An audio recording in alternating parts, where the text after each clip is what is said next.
দুরূদ শরীফের আগে বিসমিল্লাহ না পড়লে কি হয় আমরা কিন্তু অনেকেই জানি না।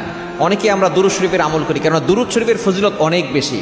যে ব্যক্তি নবীজির প্রতি একবার দুরূদ পাঠ করে আল্লাহ পাক রব্বুল আলামিন তার প্রতি 10 বার রহমত নাজিল করেন। শুধু তাই নয়, তার 10টি গুনাহ মাফ করে দেন, 10টি মর্যাদা আল্লাহ পাক রব্বুল আলামিন বৃদ্ধি করে দেন। সুতরাং এই দুরূদের ফজিলত আমরা অনেকেই জানি এবং এই দুরূদের ব্যাপারে আল্লাহ তাআলা নিজে আয়াত নাজিল করে দিয়েছেন। 22 নম্বর পারার 5 নম্বর পৃষ্ঠার 4-5 নম্বর লাইন সূরা আহজাবের 56 নম্বর আয়াতে আল্লাহ বলছেন, ইন্নাল্লাহা ওয়া মালাইকাতাহু ইউসাল্লুনা আলান নবী ইয়া আইয়ুহাল্লাযীনা আমানু সাল্লু আলাইহি ওয়া সাল্লিমু তাসলিমা।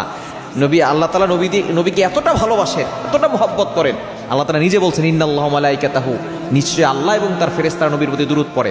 আল্লাহ পড়েন মানে আল্লাহ তাআলা নবীর প্রতি রহমত নাজিল করেন, ফেরেশতারা নবীর জন্য রহমতের দোয়া করেন। এরপর আল্লাহ বলছেন ইয়া আইয়ুহাল্লাযীনা আমানু ওয়া ইউ হ্যাভ বিলিভার্স, হে ঈমানদারগণ, সাল্লু আলাইহি ওয়া সাল্লিমু তাসলিমা, তোমরাও নবীর প্রতি দুরূদ পাঠ করো। সুতরাং এই দুরূদের ফজিলত অনেক বেশি।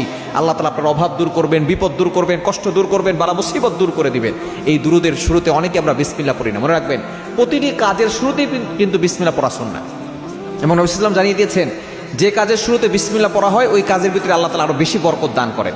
যখন কোনো ব্যক্তি কোনো কাজ শুরু করার আগে বিসমিল্লাহ পড়ে, ওই কাজ শেষ হওয়ার আগ পর্যন্ত আল্লাহ পাক রব্বুল আলামিন তার জিম্মাদার হয়ে যান এবং আল্লাহ তাআলা নিজে তার এই কাজগুলো সহজ করে দেন। সুতরাং যখনই আপনি কোনো আমল শুরু করবেন, ভালো কাজ শুরু করবেন, বিসমিল্লাহ পড়বেন। আমরা অনেকে বিসমিল্লাহ না পড়ি কিন্তু আমল করা শুরু করি। সুতরাং বিসমিল্লাহ পড়বেন।